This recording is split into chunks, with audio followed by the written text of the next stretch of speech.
So for my public policy presentation, I decided to focus on the healthcare um, issue, and that would be a domestic and social public policy. So what is the health insurance problem? The United States is one of the only wealthy nations not to have health insurance for its citizens.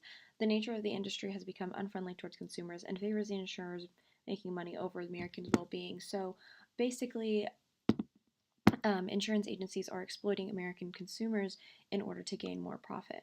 So, why is healthcare reform important? According to the New York Times, the United States spent $2.24 trillion on healthcare before the implementation of healthcare reform. With no cohesive form of insurance, many people couldn't afford the incredible high prices of receiving healthcare. Healthcare reform was needed in order to ensure all Americans were able to achieve the advanced medical technologies the country has to offer. And gambling with not having insurance isn't safe for the country because in the long run, it will just cause more healthcare costs or spillover costs as a result of negative externalities.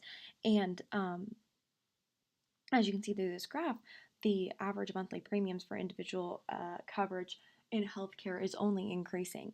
So healthcare reform has become very important.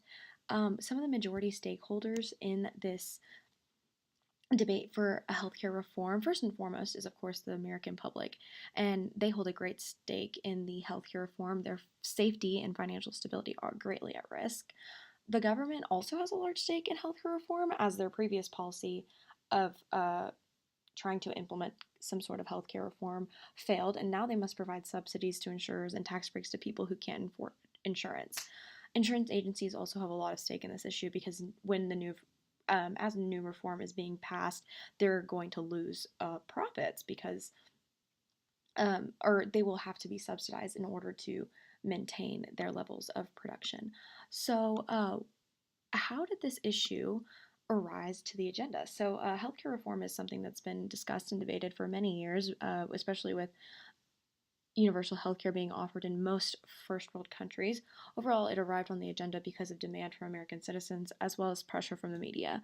The current system, or the previous system that was being implemented for healthcare, was failing Americans. People couldn't afford to get treatment necessary for them to live their lives, and that doesn't just include terminal treatments. It also includes purchase of insulin for diabetics. Um, it was too easy for private insurers to turn people down because of pre-existing conditions, and as a result, Americans paid the price through increased spillover costs. The issue arrived on the agenda out of necessity from a situation that couldn't continue any longer. Um, so, what policies have been created to address this issue? Of course, Obamacare, or the Affordable Health Care Act, was put together as a care reform bill, um, which passed through both the House and the Senate. Some aspects of the bill is that it would cost the American public $940 billion over 10 years, and this was in 2010. 32 million Americans who are currently uninsured would receive coverage, and then subsidies who could for people who couldn't afford insurance would, with the income they make, would also be implemented through the Affordable Health Care Act. And then it was scheduled, so in 2010, when it was first implemented, it was scheduled to take place in stages over the subsequent 8 years. So, the way the policy was implemented was that the federal government, so many people have actually argued that the federal government isn't taking an active enough role in this healthcare reform. Overall, the federal government's been offering subsidies to the insurance agencies so that they can continue, so that they can receive the price that makes it worth it for them to stay in the business, and consumers can pay the price that is affordable to most citizens.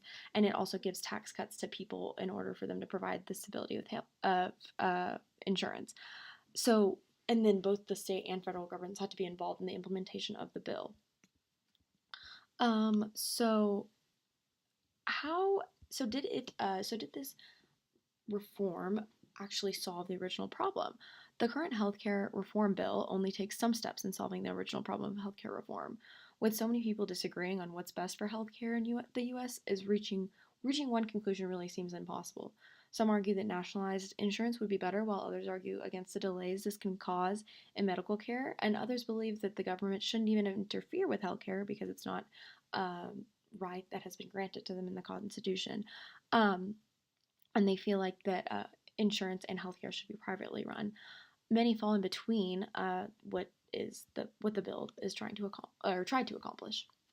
So this comes to question, is this incremental change or is it true reform? I personally think that it is true reform. Just the sheer length of how long this is supposed to take, or did take, is the greatest testament to the fact that it's a true reform. Um, and it was, it was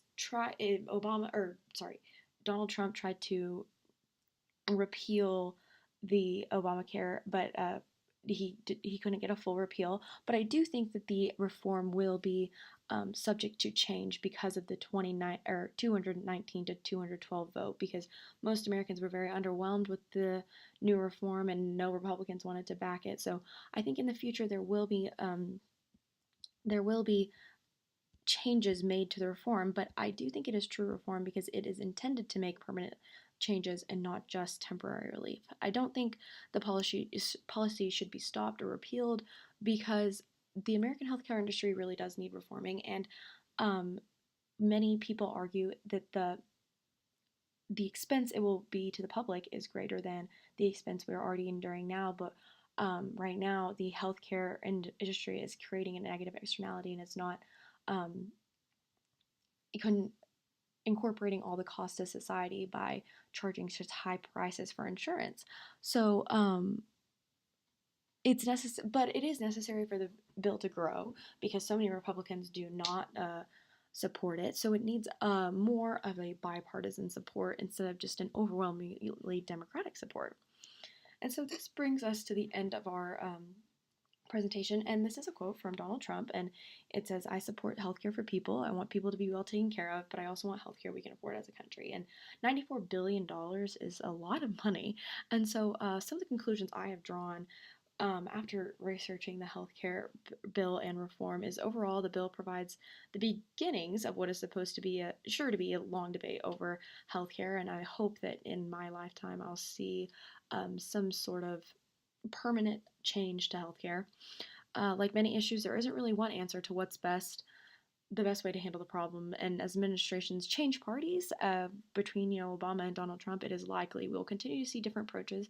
Right now, all we're seeing is an attempted repeal and not really a alteration of the reform, which is really what Americans need at this point.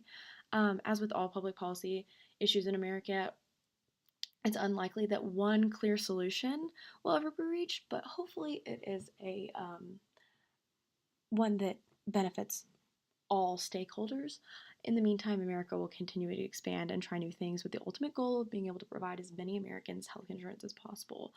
One of the big things I discovered during this presentation is that everyone has a strong opinion on how healthcare should be handled, but I agree that the ultimate goal is providing everyone with the ability to get the best healthcare possible because, like I said, the negative externality that the insurance agencies create will inevitably, in the long run, hurt our economy more than just providing a healthcare and providing aid to those in need. So, yeah, that is my public policy presentation.